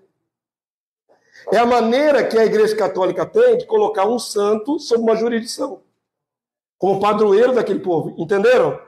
Eu falei que isso é uma deturpação do reino de Deus. Agora vamos para o reino de Deus oficial, o verdadeiro com Jesus. O que eu creio, o pastor Damaso crê, é que os santos designados sobre aquela localidade, os santos glorificados, serão os verdadeiros padroeiros daquele povo ali. Só que não é mais uma estátua, são seres humanos glorificados. Então, só para parafrasear, e vocês têm que viajar comigo, que isso não aconteceu ainda, para parafrasear, vamos imaginar que eu vou ter direito a reinar sobre Jacarepaguá, já que estou estabelecido aqui. Exato. No mundo vindouro, glorificado, o Senhor me designou tomar conta da jurisdição de Jacarepaguá e Barra. É subprefeito glorificado. Eu reino e sacerdotizo aqui. Entenderam? Quando o povo daqui, no milênio, tiver necessidade, vão procurar quem? O responsável daquela jurisdição, o santo do lugar. O santo do lugar. Não é o santo só da imaginação católica, mas um santo vivo, glorificado. Quem é que vai representar o Senhor Jesus? Vocês acham que Jesus vai ficar saindo de Jerusalém para resolver o problema no mundo todo? Jesus não vai fazer mais nada, senão ficar trabalhando. Jesus estará na capital, na sede, em Sião, recebendo adoração. Mas os sacerdotes estarão espalhados em todas as nações, abençoando as criaturas. Então, viaja comigo aqui, só mais um pouquinho. Viaja comigo aqui um pouquinho. Vou ter que liberar, porque eu tenho que continuar mais meia hora de aula ainda. Eu lembro parecido quando Moisés tinha pedido ao povo, aí o sogro dele falou que era para escolher. Dividir, né? Dividir, quando ficar só ela. Exatamente. Você acha que Jesus vai ficar trabalhando no milênio? O trabalho de Jesus é governar as nações. Mas nós somos os representantes de Jesus. Só para viajar. Vocês viajaram comigo no exemplo aqui que eu vou reinar sobre Jacarepaguá. Aí aqui na minha região, o mundo vindouro, já caiu um monte de prédio, ficou mais agrícola. Tiraram alguns desses prédios aí e fizeram plantações. Então tem uma criatura, que falou em lavradores ali, né? Aí tem uma criatura aqui, que virou fazendeiro aqui na minha área aqui de Jacarepaguá, que eu tomo conta no futuro milenar. Só que a plantação dele não está indo adiante, está morrendo, está cheio de bicho. O que ele faz? Ele pede ajuda a quem? Ao sacerdote da sua região. que no caso, nessa minha imaginação, serei eu. Muito bem, sacerdote Damaso, glorificado, brilhando. O que eu posso ajudar? A minha terra não está produzindo como devia produzir. Aí o que o sacerdote cheio do Espírito Santo faz? O que o Espírito Santo... Não, chama ninguém não. Você já não chama ninguém. Você não chama ninguém. Porque você está tomado dos 7 Espíritos de Deus. Não precisa chamar mais. Você já está pleno. O que o Pai pensa, você pensa. Não é mais a dimensão que estamos agora. O que é o problema? Está faltando aí abençoar a sua horta? Eu abençoo a sua horta agora. E eu abençoo a horta do cidadão. Aí a horta dele produz abundantemente. O que ele vai fazer na primeira colheita dele? De abóbora. Ele vai pegar a maior abóbora do mundo que ele puder e vai dar para o sacerdote. Obrigado por ter me abençoado. Comereis as riquezas das nações. E na sua glória, na bênção deles, nós nos gloriaremos. Entendeu? Fazendo ilustração assim, vocês entenderam. Glória a Deus. Olha, é ficção, hein, irmão? É ficção, hein? É ficção, hein? Eu dei uma ilustração, eu viajei aqui. Viajaram junto? Qual é a função do sacerdote do futuro reino? Abençoar as nações. Muito coerente. Eu espero que seja. Avança para mim. Fala, Pedrinho. Tem jurisdições separadas. Tem jurisdição separada. Se a minha área é essa aqui, eu não vou precisar ir na área do outro e vice-versa. Jurisdição é esse limite. Limite legal, né? Pedaço de cada um. Tudo tem jurisdição. A jurisdição é território. Sim, a jurisdição incide sobre o território. A jurisdição é um limite territorial. Vamos lá. Apocalipse 2, 26. Por que eu creio que nós não vamos ficar amontoados em Jerusalém 1000 anos? Todos nós. Quantos serão os glorificados? Tem uma noção? De todas as épocas? A porta é estreita, um monte de gente não conseguiu entrar. Vamos imaginar aí 1 bilhão de glorificados. É uma pergunta hipotética aqui. Quantos glorificados vão ser glorificados na volta de Jesus? Muitos? Sou muito pessimista em relação a isso. Muitos são chamados, poucos escolhidos. A porta é estreita, não é larga. Poucos acertam com ela. Estão pensando que são bilhões e bilhões? Eu acho que não. Mas vamos lá, essa é a minha opinião. Vamos imaginar que 1 bilhão de glorificados vai haver. 1 bilhão. Sabe o que é 1 bilhão? É muita gente. É muita gente. Hoje tem 8 bilhões vivos. Não é? 8 bilhões vivos. Vamos imaginar que 1 bilhão vai ser glorificado. Vocês querem ser mais otimistas, que a porta é larga, entra todo mundo? 2 bilhões, tá bom? De glorificado? Eu não creio. Mas vamos lá. É só uma historinha também, é só uma projeção da minha cabeça. 1 bilhão de glorificados assumindo terra em Jerusalém. Dá? Vocês acham que dá? Cada um fica com um pedacinho pequeno, né, irmão? Literalmente não dá. Para distribuir terra para 1 bilhão de glorificados? Por isso que eu acho que vai ter, de acordo com o galardão, vai ter outros cargos. Não vai ter só a propriedade. Sim, minha querida, mas vamos reinar sobre as nações, não é isso? A proposta não é essa? Eu quero fazer você pensar o seguinte: não pode ficar todo mundo só em Jerusalém. Pode? Não. Como é que nós vamos reinar as nações? Todos parados em Jerusalém? Como é que seria isso? Na prática. Na nação que você tiver designado. Eu falei de eu estar aqui no Brasil no futuro milenar. Jerusalém é lá no Oriente Médio. Eu vou estar aqui no Brasil, na minha viagem aqui. Então presta atenção que ainda que Sião seja a capital do reino, e para lá afluirão os povos. Você consegue imaginar diariamente quantos milhares e milhões de peregrinos vão passar em Jerusalém todos os dias para adorar Jesus? Consegue imaginar? Nós estamos aqui indo para a realidade do futuro, irmãos.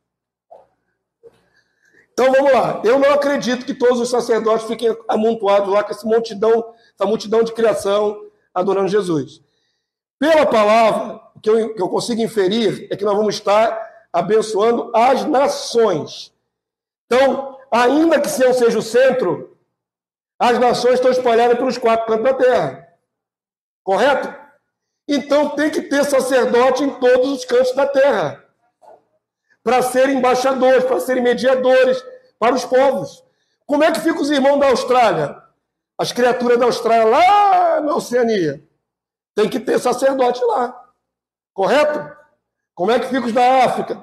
Como é que ficam até da Antártica, do Alasca, sei lá, lugares mais extremos, do Nepal, lá nas montanhas lá do Kilimanjaro. Kilimanjaro da África. Na montanha do... Como é aquele mais alto que tem? É o Everest. Ah, já mudou o clima? Mas se tiver ser humano lá, tem que ter sacerdote lá. A jurisdição do rei tem que alcançar toda a terra. Então preste atenção. A palavra fala em dar autoridade sobre as nações, no plural. Então, Apocalipse 2:26. Vamos ler o que está dito para nós, igreja. Vamos lá? Ao vencedor que guardar até o fim as minhas obras, eu lhe darei autoridade sobre as nações que estão debaixo de todo o céu, Daniel 7:27. Todo o céu, da Oceania até as Américas. Correto? Isso amplia bastante o lastro desse reino, né? Vamos lá. Esse aqui é Lactâncio. Lactâncio escreveu isso no século 3 por 4 já. E ele foi o último que falou sobre reino na terra, na história eclesiástica. Ele diz o seguinte: portanto, a paz sendo feita e todo o mal reprimido, o justo rei e conquistador, Jesus vem como rei conquistador, irá instituir um grande julgamento sobre a terra, com respeito aos vivos e aos mortos. E vai entregar todas as nações, olha aqui que legal, ó. Vai entregar todas as nações em sujeição aos justos que estiverem vivos, e vai elevar os justos mortos para a vida eterna, a ressurreição dos justos. E ele mesmo vai reinar com eles na terra e vai construir a cidade certa, na verdade, reconstruir. E este reino dos justos será por 1000 anos. Bem claro, nítido, a atribuição desse mundo inteiro para o governo dos justos, dos santos, inclusive dos ressuscitados. Lembre-se que tem santos que vão ser imortalizados vivos e terá aqueles santos que vão voltar dos mortos. Não é interessante como é claro? Agora um plus. Depois já tinha feito toda a lição, já tinha feito esse material todo. Eu me lembrei de um detalhe que estava embutido na lição. Aí eu não coloquei, está só aqui na projeção. Anota o versículo, Malaquias 2:7. Esse detalhe é interessante. Vamos lá. O que eu me lembrei? O que o Espírito Santo me fez lembrar? Lá em Sião, a palavra de Deus diz que eles terão que subir para Sião para quê, irmãos? Que de lá sairá a lei. A palavra sairá de Jerusalém. Então, de onde os povos do milênio terão que aprender a lei? Em Jerusalém e Sião. Aí é focado lá. Correto? Quem vai ensinar a lei para as nações? Jesus. Presta atenção nesse detalhe que me voltou à mente. Falei, Jesus, esqueci desse detalhe importante. Aí o Espírito de Deus me levou até esse texto de Malaquias 2:7. Eu me lembrei no Espírito. Olha que interessante, comparando o sacerdócio antigo com o futuro. Malaquias 2:7, leia comigo, por favor. Porque os lábios do sacerdote devem guardar o conhecimento. Vocês estão aprendendo aqui agora. E da sua boca devem os homens procurar a instrução, o ensinamento. Porque ele É o mensageiro do Senhor dos Exércitos. É da boca de quem que eles vão aprender a instrução? Do sacerdote. Eu não sei quantos serão designados para ficar em Jerusalém, mas está aqui, achei essa ilustração tão bacana, irmão, aqui, ó. Olha o santo glorificado, carregando um rolão na mão aqui, ó. Essa aqui foi, achei um achado, essa ilustração. Tá vendo? Tem uma irmã e um irmão aqui glorificado, com um rolão na mão. E aqui do outro lado tem as nações. Quem é que vai ensinar a palavra para as nações? Sacerdote. É dos lábios do sacerdote. Falei, obrigado, se eu vou me lembrar esse detalhe, vai ficar menos rica essa ministração sem esse detalhe. Amém? Não é Jesus que vai ministrar para as nações. Ele tem seus sacerdotes, somos os mensageiros do Senhor. Entenderam? Então, avança para mim. Para entender essa aula tão longa, essa aula vai chegar a quase 2 horas de cumprimento. Vamos lá, estamos na reta final. Sacerdotes abençoadores dos povos. Quando os santos glorificados governarem, não será um reino de déspotas, e sim um reino sacerdotal, ou seja, de abençoadores. Um dos erros de quem não enxerga a visão do reino, e quando a gente fala de reino, vai reinar sobre nações, parece que nós somos arrogantes, quem enxerga o reino. Não pode parecer? Pode, cuidado. Quando eu preguei o reino de Deus lá na cidade do meu sogro, que era pastor em Aquidauana, Mato Grosso do Sul, eu fiz de uma maneira errada, eu estava cheio da visão do reino, eu queria aproveitar toda a oportunidade, eu preguei por 1h40, irmãos. Muito tempo. Estava cheio de gás, queria falar tudo ao mesmo tempo, errado. Ali foi o começo da minha jornada, né? Vocês imaginam uma igreja com mais ou menos 100 pessoas que ficaram mudas depois que eu terminei? Ninguém dava um pio na igreja. Com silêncio sepulcral, foi uma coisa assim, surreal. Falei, e me empolguei, fui embora, 1h40. A igreja saiu todo mundo em silêncio, assim. Ninguém nem conversava um com o outro. Chegou em casa, meu sogro falou assim, primeiro meu sogro ficou sem falar comigo 2 dias. Eu estava na casa dele, pastor Mário, pai de minha esposa. Ele ficou bravo, só falava, me passa o sal, só. Me passa o sal na hora de comer, só. Ficou bravo. Quando chegava no meio da semana, por prática deles, eles tinham que ministrar aquela palavra que foi dada no domingo do púlpito, dentro da célula, dentro dos lados. Na quarta-feira, meu sogro voltou a falar comigo, já estava bravo comigo, falou assim, ó, você vai lá na reunião da célula hoje e você vai defender aquilo que você falou. Ele me confrontou a defender o que eu tinha dito no domingo. Aí eu falei, vou. Quando cheguei lá na célula, um grupo familiar, tinha umas 10, 12 pessoas, tinha uma irmã índia brasileira, né, nativa brasileira, irmã índia, cabelo bem escorridinho, pretinho, bem típica. Ela estava com os olhos vibrando, assim, brilhava, porque ela enxergou o reino na pregação que eu fiz. Essa brilhava, falava, que maravilha, o reino de Deus. Mas tinha uma outra irmã, Jesus, a mulher parecia um siri na lata. Ela não conseguia ficar parada, ela ficava andando assim de um lado para o outro, assim. E com o rosto semblante, ela voltou-se para mim e falou assim, isso é heresia! Ou assim mesmo, isso é heresia! Você está falando? Quer dizer que nós vamos ter súditos? Ela não engoliu que nós vamos ter súditos. Na cabeça dela isso é uma grande injustiça, um anacronismo, né? Eu falei, claro, irmã, está na palavra de Deus. Eu falava com toda a mansidão, né? Mas a mulher estava igual a leoa, assim, andando para um lado para o outro, assim. Isso é heresia, quer dizer que nós vamos ter súditos? E o reino não tem súditos? Só que na cabeça dela não cria em reino literal, não aceitava a diferença de realeza e súditos, causou um choque na mente dela. Estou ilustrando porque isso aconteceu, viu, irmão? Chamar de herege na cara mais de uma vez, né? Mas porque eu coloquei o reino de uma maneira muito incisiva. Aprendi depois a dosar as informações para não causar esse espanto. Amém? Mas nós vamos ter súditos. Isso é uma realidade, irmãos. A casta da realeza é a família real de Deus. A criatura não é a família real de Deus, são 2 classes. E onde está errado que o reino seja assim? Todo reino é assim. Amém? Então, olha só, nós não seremos déspotas. Na mente daquela irmã, nós vamos deitar na liteira e o povo vai nos carregar no ombro. Tipo aqueles imperadores de Roma. Vai só deitadão na liteira, uma pessoa botando vinho na tua boca, outra banana com pena de avestruz, e você deitar na liteira como sacerdote. Não é isso não, irmão. Nós não seremos um reino impiedoso, nós seremos um reino de abençoadores. Qual é a nossa função? Abençoar essas nações. Isaías 32, 1. Vamos lá, para terminar, irmãos.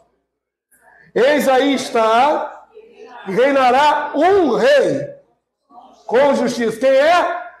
Jesus, o rei Messias. Isso é uma profecia. E em retidão governarão príncipes.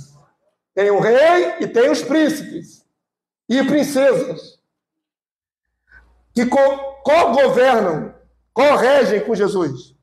Correto? Cada um desses, não é um só, mas todos eles, cada um servirá de quê? De esconderijo contra o vento, de refúgio contra a tempestade, de torrentes de água em lugares secos e de sombra de grande rocha em terra sedenta. Essa linguagem poética quer dizer que cada um será uma bênção.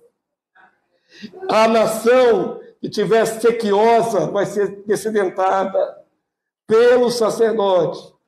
Aquela que precisa de refúgio achará refúgio no sacerdote. Quantos entenderam? A linguagem mais linda, poética que tem. Cada um de nós será um refúgio. Essa palavra normalmente é utilizada só para Deus. Deus é a grande rocha de refúgio. Mas aqui diz cada um dos governadores, dos príncipes. Cada um será uma rocha para que as pessoas se acolham em você.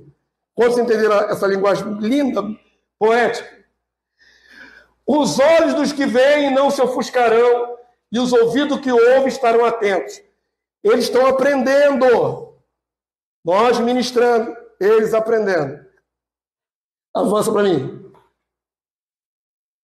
Cumprir-se-á, então, a profecia dada a Abraão de usar a descendência para abençoar todas as famílias das nações. Essa promessa dada ao pai Abraão lá em Gênesis, até hoje não se cumpriu plenamente. Vai se cumprir no reino milenar. Gênesis 22, 17, que vamos lá?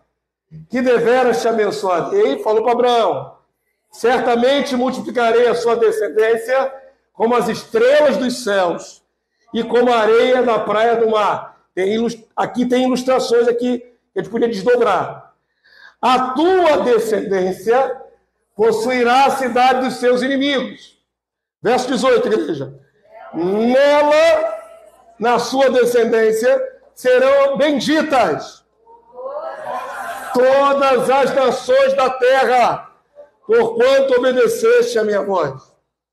A minha palavra foi dada para Isaac e depois para Jacó, confirmando os mesmos termos. Gênesis 28, 14, vamos lá? A tua descendência será como pó da terra, estender-se-á para o ocidente e para o oriente, ao mundo todo, para o norte, para o sul.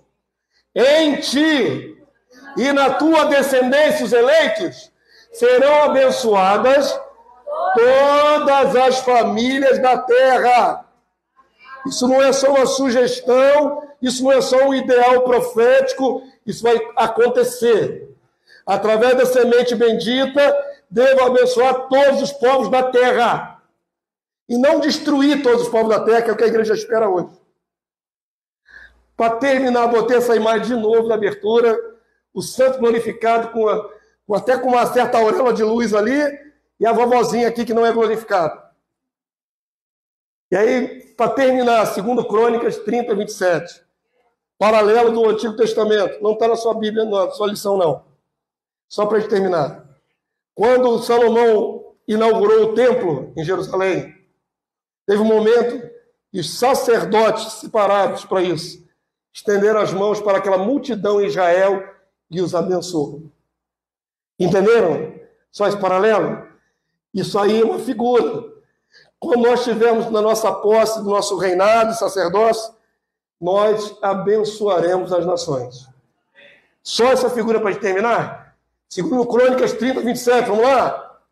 Então, os sacerdotes e os levitas se levantaram para abençoar o povo. A sua voz foi ouvida e a sua oração chegou até a santa habitação de Deus, até os céus. Amém? Os sacerdotes levitas tinham que clamar ao Deus do céu, mas nós abençoaremos em o nome do Senhor, porque já estaremos cheios, tomados da plenitude dos 7 Espíritos de Deus. O que o sacerdócio levítico não tinha. Amém? Essa é a distinção. Mas a função é a mesma. Abençoar o povo. Sacerdotes reais, fiquem de pé nessa hora, por favor. Se você ficar sentado, eu vou entender que você não entendeu a lição ou você não quer ser sacerdote. Eu vou falar do sacerdote reprovado. Aí é outro desdobramento, e não é com a igreja. Mas aí para a gente ter medo, tomar conversa. Pois é. Tem sacerdote reprovado também. Vamos lá, a aula da semana passada foi no terror, né? Possibilidade do filho não se salvar. Essa aqui já é um refrigério. Eu pensei nisso, pô. Semana passada foi um terror. Essa aqui tem que levantar a galera. Eu nem volto mais na EBD. Não sei qual vai ser a próxima lição. Ora a Deus, que o pastor não sabe. Amanhã é o dia do meu descanso. Eu dou uma parada para a minha estrutura se recompor. Na terça-feira começa a nova lição. Então, até lá, orem para eu saber que rumo que eu vou tomar. Faltam 5 lições para terminar o trimestre. Amém? Eu vou entrar na escatologia. Isso eu sei que eu tenho que fazer. Entrar na escatologia. Vou mostrar o anticristo na igreja primitiva. Eles sabiam das profecias. Você vai ver como é que eles pensavam sobre o anticristo, sobre os 10 chifres, sobre tudo isso. Vou fazer um paralelo, vai amarrar direitinho, vai ficar bacana. Amém? Deus abençoa nossas vidas, Senhor. Muito obrigado pela tua palavra revelada mais uma vez nessa casa. É como água, Senhor, como água cristalina que flui dos teus rios no nosso interior. Grande é a tua promessa, grande é a nossa vocação. E, Senhor, nós te pedimos graça para já nesta ocasião, nas primícias do teu Espírito, sermos uma bênção para as nações, para o povo, para a criatura, para qualquer um que necessitar. A nossa função sempre será ser abençoador, um refúgio, alguém que tira o sofrimento do próximo. Nos usa para isso, Deus. Usa a tua igreja como sacerdócio real para sacerdotar a favor das nações. Muito obrigado por essa manhã. Te damos graça, te damos glórias, aleluias, porque os nossos olhos contemplam pela fé um reino maravilhoso e justo, de justiça e de paz, e de muita bênção sobre a face da terra. Louvado seja o Senhor, que nos abre os olhos para entender essas maravilhas. Leva o teu povo em paz, guardado pelo teu poder. Cheguem bem nos seus lares, e segundo a tua graça, à noite possam estar na tua presença, suprindo, Senhor, a função de sacerdotes adoradores, dando honra e glória ao nosso Deus. Seja assim, em nome do nosso Rei Salvador, sumo sacerdote, bispo da nossa confissão, Jesus, em o nome do Senhor Jesus. Amém e amém. Glória a Deus. Aleluia. Vamos na paz. 6h30 começa o culto. Chega antes, por favor.